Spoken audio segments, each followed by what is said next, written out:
شداد کی جنت، اس پر اللہ تعالیٰ کے احسانات اور اس کا کفر کرنا۔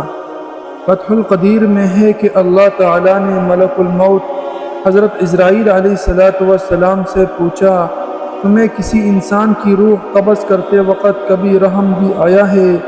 حالانکہ اللہ تعالیٰ خوب جانتا ہے۔ ملک الموت نے عرض کیا، اے اللہ، مجھ کو 2 انسانوں کی جان نکالنے میں ترس آیا تھا، اگر تیرا حکم نہ ہوتا تو میں ہرگز ان کی جان نہ نکالتا۔ ایک اس وقت جب نیلے بکرا سمندر میں ایک چھوٹا سا جہاز اپنی منزل کی جانب رواں دواں تھا۔ جہاز میں بہت سارے مسافر کے علاوہ ایک عورت ایسی بھی تھی جس کی ہاں ابھی اس وقت بچہ پیدا ہونے والا تھا۔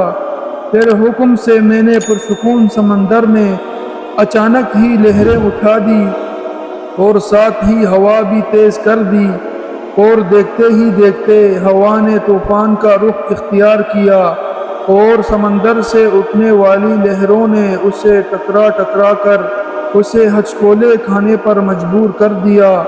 سبھی مسافر حیران و پریشان سمجھنے کی کوشش کر رہے تھے کہ اچانک ہی موسم نے اپنا مزاج کیسے بدل لیا۔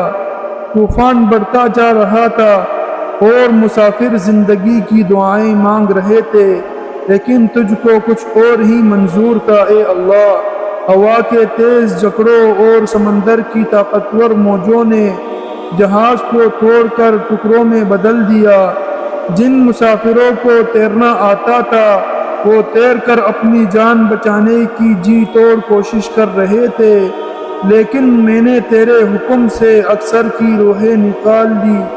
وہ عورت جس کو بچہ پیدا ہونے والا تھا، جہاز ڈوبنے کے خوف اور طوفان کی دہشت سے بے ہوش ہو چکی تھی اور جہاز کے ٹوٹے ہوئے ایک تختے پر پڑی ہوئی تھی، اور یہ تختہ بے انتہا سمندر میں تیز لہروں کے سہارے بہتا چلا جا رہا تھا۔ اور اسی حالت میں عورت کے یہاں بچہ پیدا ہوا، اور ولادت کے اگلے ہی لمحے مجھے تیری طرف سے حکم ہوا کہ اس عورت کی روح قبض کر لی جائے۔ حکم کی تعمیل پلک جھپکنے سے قبل ہو گئی۔ اس وقت اس عورت کی روح قبض کرتے ہوئے مجھ پر رقت طاری ہوئی تھی۔ اللہ تعالیٰ نے فرمایا، جانتے ہو اے اسرائیل، بعد میں اس بچے کے ساتھ کیا معاملہ ہوا؟ حضرت اسرائیل علیہ السلام نے فرمایا، میرا رب ہی تمام جہانوں کے معاملات سے آگاہ ہے۔ اللہ تعالیٰ نے ارشاد فرمایا کہ میں نے اس پر اپنی بے پناہ نوازشات فرمائی اور اس کو دنیا کا بادشاہ بنایا، لیکن بجائے میرا شکر گزار بندہ بننے کے اس نے کفر کی راہ اختیار کی۔ العیاذ باللہ۔ اس بچے کا واقعہ کچھ یوں منقول ہے کہ وہ بچہ بے سر و سامانی کی حالت میں اکیلا ہی تختے پر پڑا رہا، اور وہ تختہ کئی دنوں بعد اللہ کے حکم سے کنارے پر آ لگا۔ کنارے پر موجود ایک مچھیرے نے جو یہ دلسوز نظارہ دیکھا کہ ایک بچہ تختے پر پڑا کنارے کی طرف آ رہا ہے اور ایک عورت اس پر مری پڑی ہے، تو اس نے لپک کر بچے کو اٹھا لیا اور میت کو وہی قریب میں زمین کھود کر دفن کر کے بچے کو اپنے ساتھ گھر لے آیا۔ مچھیرا جب بچہ لے کر گھر پہنچا تو بچے کو دیکھ کر اس کی بیوی بہت خوش ہوئی، کیونکہ اس کی یہاں کوئی اولاد نہیں تھی، اور انہوں نے بچے کا نام شداد رکھا۔ مچھیرا اور اس کی بیوی اس بچے کی لاڈ و پیار سے پرورش کرنے لگے، یہاں تک کہ وہ 7 برس کا ہو گیا۔ اتنی کم عمر میں شداد نہایت ہی ذہین، عقل مند اور چالاک بھی تھا۔ ایک روز گاؤں کے باہر شداد بچوں کے ساتھ کھیل رہا تھا کہ اچانک ہی شور اٹھا کہ بادشاہ کی سواری آ رہی ہے۔ یہ سنتے ہی سارے بچے بادشاہ کے ڈر سے بھاگ گئے، لیکن شداد وہی قریب کے ایک ٹیلے میں چھپ کر بادشاہ کی سواری اور شاہی لشکر کا نظارہ دیکھنے لگا۔ یہاں تک کہ تمام لشکر گزر گیا اور بادشاہ کی سواری گزرنے کے بعد کچھ پیادے گری پڑی ہوئی چیزوں کی خبر گیری کے واسطے لشکر کے پیچھے پیچھے آئے۔ ان پیادوں میں سے ایک پیادے نے راستے میں ایک پوٹلی پڑی ہوئی پائی۔ اس نے جب پوٹلی کو کھول کر دیکھا تو اس میں ایک سرمدانی تھی۔ وہ پیادے اپنے ساتھیوں سے بولا، میں نے سرما پایا ہے، اگر تمہاری اجازت ہو تو میں اسے اپنی آنکھوں میں لگاؤں، کیونکہ میری بینائی بھی کچھ کمزور ہو گئی ہے، شاید اس سے کچھ فائدہ ہو جائے۔ اس کے ساتھیوں نے جواب دیا، اول تو راستے میں پڑی ہوئی چیز اٹھانا نہیں چاہیے، خیر اب تو نے اٹھا ہی لی ہے تو بغیر آزمائے ہوئے آنکھوں میں ہرگز مت لگانا، کہیں فائدے کے اور نقصان نہ ہو جائے، پہلے کسی اور کی آنکھوں میں لگا کر دیکھ۔ یہ سن کر پیادے نے ادھر ادھر دیکھا تو اس سے شداد ایک ٹیلے کے اوٹ میں کڑا نظر آیا۔ پیادے نے اسے بڑے پیار سے بلایا اور کہا، آ بیٹا، ہم تیری آنکھوں میں سرما لگا دے تاکہ تیری آنکھیں اچھی لگے۔ شداد نے پیادے سے سرمدانی اور سلائی لے کر اپنی آنکھوں میں سرما لگایا۔ سرما لگاتے ہی شداد کے 14 طبق روشن ہو گئے اور اسے زمین کے اندر چھپے ہوئے تمام خزانے بالکل اسی طرح سے نظر آنے لگے جیسے صاف شفاف پانی میں چیزیں نظر آتی ہے۔ یہ اللہ کی نوازشات میں سے ایک بہت بڑی نوازش تھی۔ شداد حد سے زیادہ چالاک تو تھا ہی، لہٰذا اپنی چالاکی اور عقل مندی سے چلایا، اے خانہ خراب ظالموں، تم نے میری آنکھیں پھوڑ دی، ہائے میں اندھا ہو گیا، یہ میری آنکھ میں کیسا زہر لگوا دیا، ہائے اب میں بادشاہ کے پاس جا کر فریاد کروں گا اور تم کو سزا دلواؤں گا۔ پیادوں نے جو یہ سنا تو مارے خوف کے سرما وہی چھوڑا، گرتے پڑتے اپنی جان بچانے بھاگ کھڑے ہوئے، اور شداد اپنی چالاکی اور پیادوں کی بزدلی پر خوب ہنسا اور سرمدانی لے کر اپنے گھر آ گیا اور اپنے باپ سے سارا واقعہ بیان کر دیا۔ مچھیرا اپنے بیٹے کی ہوشیاری سے بہت خوش ہوا اور بولا، رات کو جب سب لوگ سو جائیں گے تو ہم اپنے بھروسے کے مزدوروں کے ساتھ پھاوڑے وغیرہ لے کر چلیں گے، اور جہاں بھی تجھ کو خزانے نظر آئیں گے ہم وہاں سے کھود کر نکال لائیں گے اور اپنے گدھوں اور خچروں پر لاد کر خزانہ لے آئیں گے۔ اس طرح شداد نے بہت سا مال و دولت اور جواہر اکٹھے کر لیے تھے اور سب گاؤں والوں کو آئے دن دعوتیں کر کے اپنا ہمدرد اور رفیق بنا لیا تھا۔ کچھ عرصے جب شداد جوانی کو پہنچا تو شداد نے اس گاؤں کے سردار کو قتل کر کے اس کی جگہ پر خود سردار بن بیٹھا۔ ہوتے ہوتے یہ خبر دوسرے حاکموں اور فوجداروں کو پہنچی تو انہوں نے شداد کو سزا دینے کا ارادہ کیا۔ اس سے پہلے کہ وہ کچھ کر گزرتے، شداد نے بھی اپنی ایک فوج تیار کر لی اور ان حاکموں فوجداروں سے مقابلہ کیا اور اپنی ذہانت اور بہادری سے سب حاکموں کو ایک ایک کر کے ہلاک کر دیا، اور اس طرح سے بڑھتے بڑھتے شداد زمین کے بڑے حصے پر قابض بن کر اس کا بادشاہ بن بیٹھا، اور سارے جہاں کے حاکم، امراء اور سردار اس کی مطیع و فرمانبردار ہوئے۔ شداد نے بے پناہ خزانے جمع کر لیے تھے اور اپنا لشکر اس قدر وسیع اور مضبوط بنا لیا تھا کہ ہر طرف اسی کا حکم چلتا تھا۔ اپنی طاقت اور بہترین حکمت عملی کے ذریعے شداد نے اپنی سلطنت کو کمال عروج بخشا تھا، اور روئے زمین کے کسی انسان کو اتنی طاقت نہیں تھی کہ اس کا مقابلہ کر سکے۔ بے پناہ خزانوں اور مال و دولت، وسیع و عریض سلطنت، عظیم الشان لاؤ لشکر اور اپنی ذہانت و طاقت کی وجہ سے شداد اب غرور اور تکبر میں مبتلا ہو گیا تھا اور اس نے دعوی خدائی کر ڈالا۔ عالموں اور واعظوں نے اس ملعون کو حمد و نصیحتیں کی اور حق تعالیٰ کے خوف اور اس کی عبادت کی طرف رغبت دلانے کی بہت کوششیں کی، لیکن شداد کا کہنا تھا کہ دولت اور حکومت، جاہ ثروت، عزت اور شہرت اور حشمت سب کچھ میرے پاس موجود ہے، تو مجھے کیا ضرورت ہے کہ میں کسی خدا کی اطاعت کروں۔ علماء ربانیین نے سمجھایا کہ یہ سب ملک و دولت فانی ہے، اور اللہ تعالیٰ کی عبادت اور اطاعت کرو گے تو وہ تمہیں جنت عطا کریں گے، جو اس دنیا سے کروڑوں درجہ بہت زیادہ بہتر ہے۔ شداد نے پوچھا کہ اس جنت میں کیا خوبی ہے؟ تو عالموں نے جو کچھ بھی خوبیاں اور تعریفیں جنت الفردوس کی پڑھی اور سنی تھی وہ سب اس کے سامنے بیان کر دی۔ علماء کی باتیں سن کر شداد نے حقارت سے ہنستے ہوئے جواب دیا، مجھے اس جنت کی کوئی پرواہ نہیں، اور نہ ہی مجھے وہ جنت چاہیے، کیونکہ مجھ میں اتنی طاقت اور قوت ہے کہ میں اس سے بھی اچھی جنت اس دنیا میں بنا سکتا ہوں۔ اس کے بعد اس نے اپنی جنت بنانے کا حکم نامہ جاری کیا، چنانچہ اس نے اپنے افسروں میں سے 100 معتبر افراد کو بلایا، ہر ایک کو 1000 آدمیوں پر مقرر کیا، اور تعمیر کے سلسلے میں ان سب کو اپنا نقطۂ نظر اور پسند سمجھا دی۔ اس کے بعد پوری دنیا میں اس کام کے ماہرین کو عدن بھجوانے کا حکم دیا۔ علاوہ ازیں اپنے قلمروں میں سب سے حکمرانوں کو یہ حکم دیا کہ سونے چاندی کی کانوں سے اینٹیں بنوا کر بھیجے، اور کوہ عدن کے متصل ایک مربع شہر جنت جو 10 کوس چوڑا اور 10 کوس لمبا ہو بنانے کا حکم دیا۔ اس کی بنیادیں اتنی گہری کھدوائی کہ پانی کے قریب پہنچا دی، پھر ان بنیادوں کو سنگ سلیمانی سے بھروا دیا۔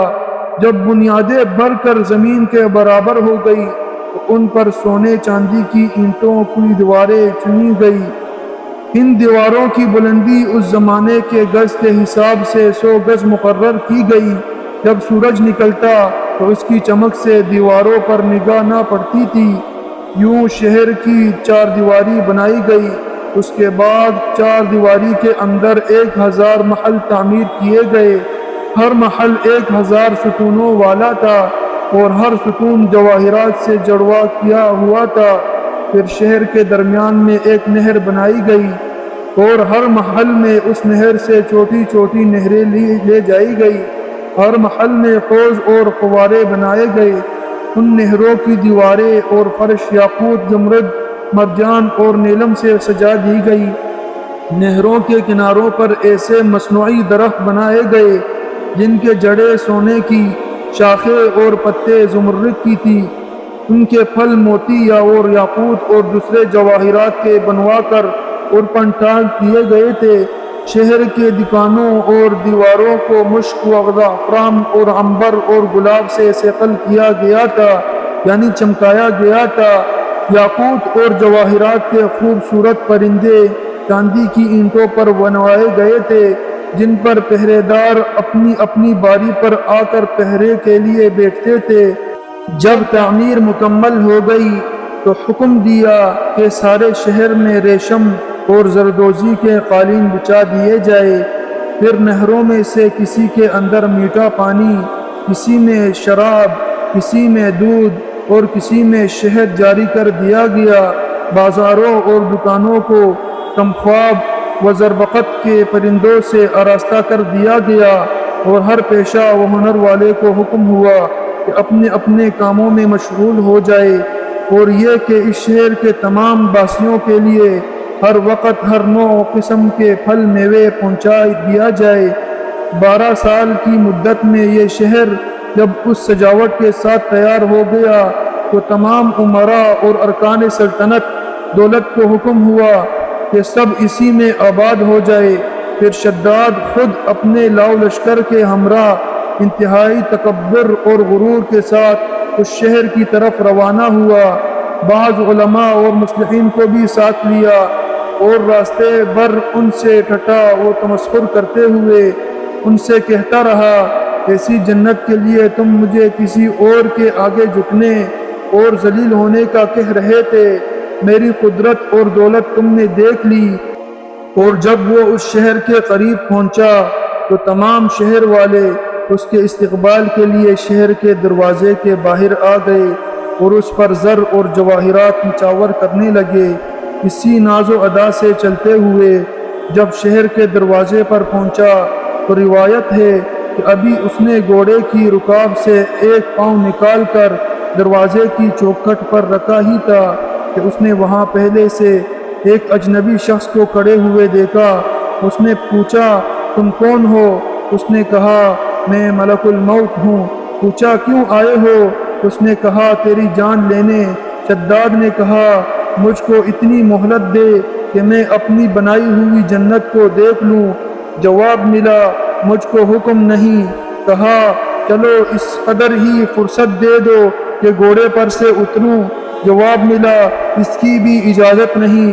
چنانچہ ابھی شداد کا ایک پاؤں رکاب میں اور دوسرا چوکھٹ پر ہی تھا کہ ملک الموت نے اس کی روح قبض کر لی۔ پھر حضرت جبرائیل علیہ السلام نے بڑے زور سے ایک ہولناک چیخ ماری کہ اسی وقت تمام شہر مع اپنی عالی شان سجاوٹوں کے ایسا زمین میں سمایا کہ اس کا نام و نشان تک باقی نہ رہا۔ قرآن پاک میں اس کا ذکر اس طرح ہوا ہے بسم اللہ الرحمن الرحیم ارم ذات العماد التي لم يخلق مثلها في البلاد۔ اور جو ارم والے تھے بڑے ستونوں والے اور شہروں سے اس کے مانند کوئی شہر شاندار نہ تھا۔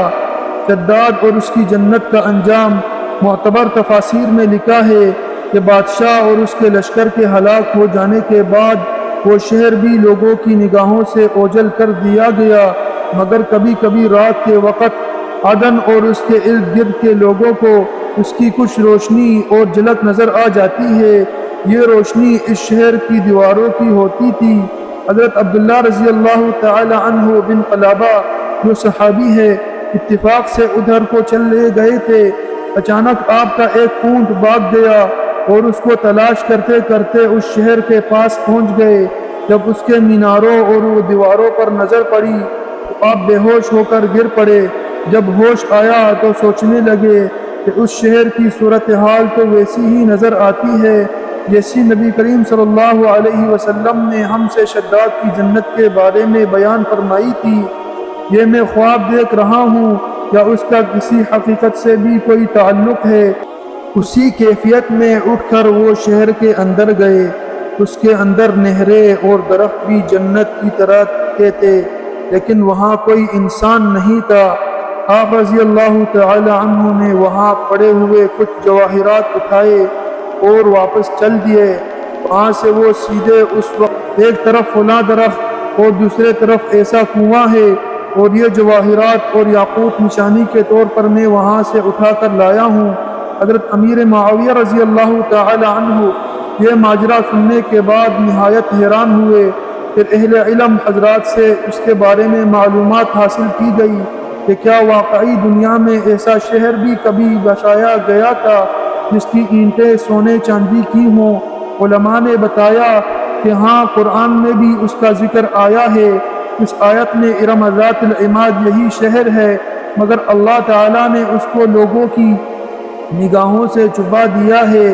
علماء نے بتایا کہ حضور صلی اللہ علیہ وسلم نے یہ بھی فرمایا ہے کہ میری امت میں سے ایک آدمی اس میں جائے گا اور وہ چھوٹے قد سرخ رنگ کا ہوگا، اس کے ابرو اور گردن پر 2 تل ہوں گے۔ وہ اپنے اونٹ کو ڈھونڈتا ہوا اس شہر میں پہنچے گا اور وہاں کے عجائبات دیکھے گا۔ جب حضرت امیر معاویہ رضی اللہ تعالی عنہ نے یہ ساری نشانیاں حضرت عبداللہ رضی اللہ تعالی عنہ بن قلابہ میں دیکھی تو فرمایا واللہ یہ وہی شخص ہے۔ اس واقعہ میں عبرت کے بے شمار پہلو پوشیدہ ہے۔ ایک یہ کہ تکبر سے ہمیشہ بچتے رہنا چاہیے کہ تکبر انسان کو تنزلی کی طرف دھکیل دیتا ہے اور متکبر انسان نشان عبرت بن جاتا ہے، کیونکہ تکبر جہنم میں لے جانے والا کام ہے۔ تکبر صرف اللہ رب العزت کی ذات کے لیے ہی مخصوص ہے۔